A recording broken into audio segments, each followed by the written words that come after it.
Hello kids!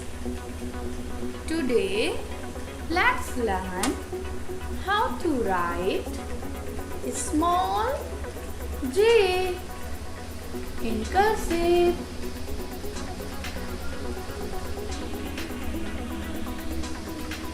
Start a stroke from baseline, straight tail up to middle line, then straight down up to baseline and make a loop, then end the stroke at upper baseline.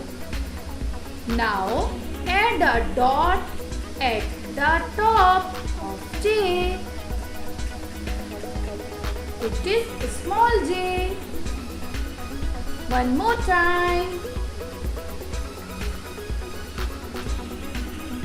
Start a stroke from baseline, straight tail up to middle line, then straight down up to baseline and make a loop, then end the stroke at upper baseline.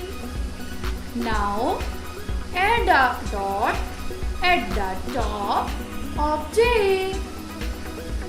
Please like and subscribe Kid Guru for more videos.